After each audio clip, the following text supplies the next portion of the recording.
আজকে chilli soybean বানাচ্ছি। কীভাবে বানাচ্ছি দেখাচ্ছি আপনাদেরকে। চিলি সোয়াবিন বানাবার জন্য লাগে সোয়াবিন, ক্যাপসিকাম, আদা কুচি, রসুন কুচি, পেঁয়াজের পাপড়ি, গাজরের কুচি, পেঁয়াজ কুচি এবং সোয়াবিনটাকে আমরা কর্নফ্লাওয়ার দিয়ে মেখে তেলে ভাজছি। ভাজার পর এরকম অবস্থা করতে হবে। আওয়াজ এই ড্রাই একদম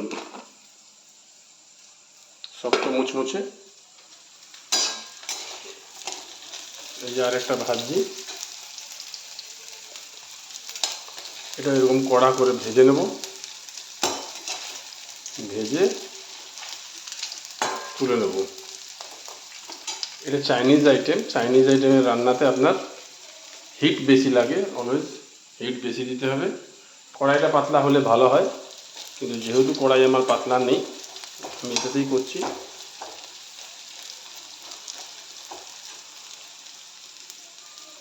খুব ফাস্ট রান্নাটা হয় এটা, শুধু টাইম লাগে আপনার এটা ভাজতে। যেটুকু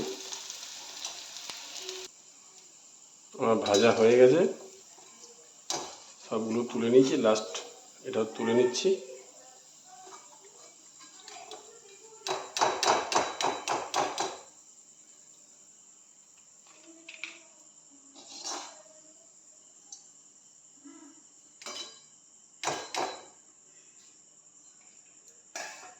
এই গরম তেলে এবারে দিয়ে দেবো। তেলের পরিমাণ খুব কম, অল্প করে রান্না করছি, 4 জনের মতো। এটা পেঁয়াজ কুচি,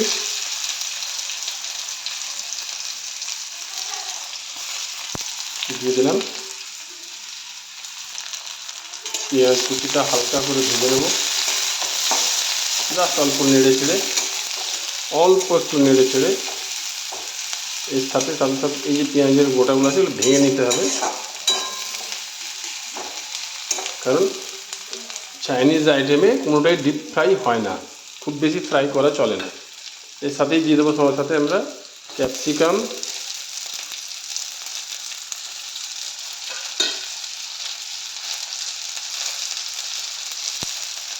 গাজর,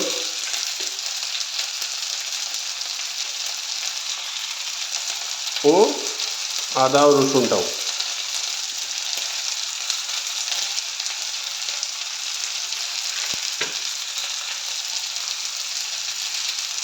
এই ভাজার সাথে সাথে হালকা পরিমাণে একটু লবণ দিয়ে দেবো,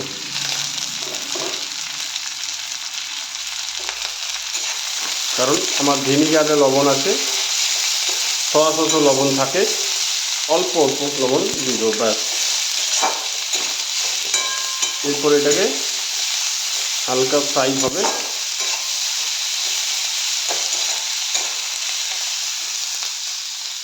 এই ডিশটা আমার মেয়ের খুব পছন্দ, তার জন্য আজ রাত্রেবেলায় বানাচ্ছি।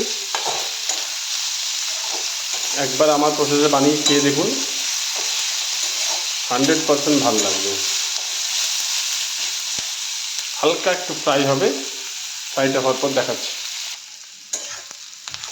দেখুন এই লেভেলে ভাজাটা হবে। এই ভাজা হওয়ার সাথে সাথে আমরা দিয়ে দেবো সয়া সস, ভিনিগার দিয়ে দেবো পরিমাণ মতো।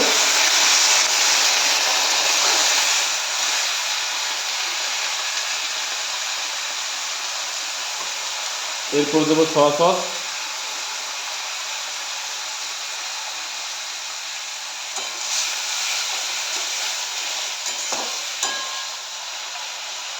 এরপরে দেবো টমেটো কেচাপ।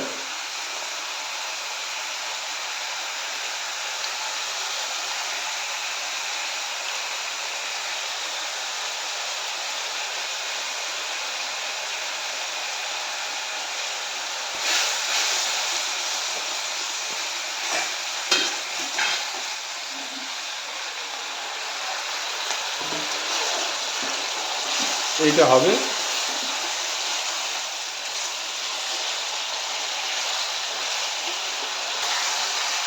এদের ভিনিগার দিয়েছি মোটামুটি আপনার 2 টেবিল স্পুন, সয়া সসও 2 টেবিল স্পুন, পরিমাণটা আমার আন্দাজটা হয়ে থাকে। আর টমেটো সসটা দিয়েছি 3 টেবিল স্পুন, আর তার সাথে 2 টেবিল স্পুনের কর্নফ্লাওয়ার, একটা পাতলা জল করে নেওয়া হয়েছে, কর্নফ্লাওয়ার দেওয়া আছে এর মধ্যে, এটা দিয়ে দেবো অল্প অল্প করে।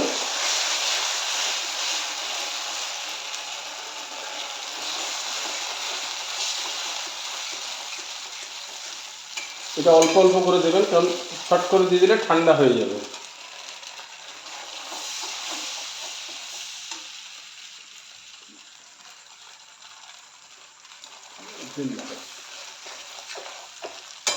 এই যে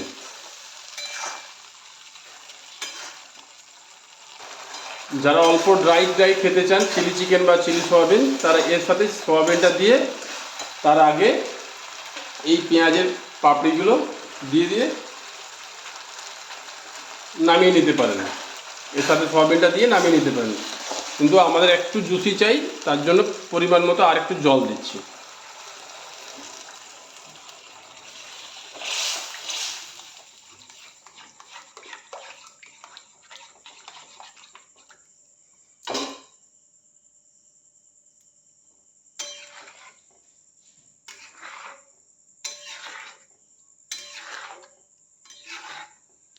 আমার ঘরে সবাই একটু জুসি খেতে ভালোবাসে, তার জন্যই এই পরিমাণ মতো একটু জলটা বাড়িয়ে দিয়ে জুসটা বাড়িয়ে দিলাম।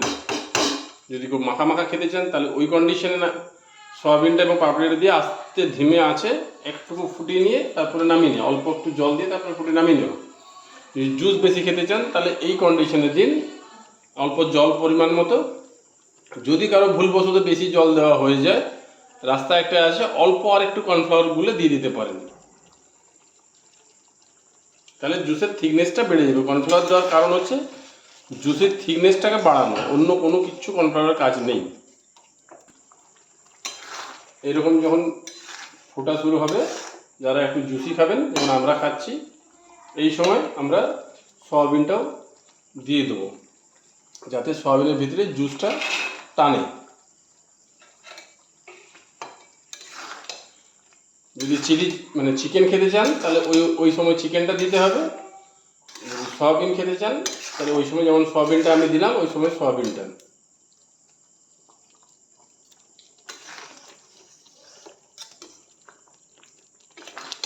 অল্প খানিকক্ষণ মিনিট 2 রেখে গ্যাস অফ করে রুটি বা পরোটার সাথে জমিয়ে খেয়ে নিন।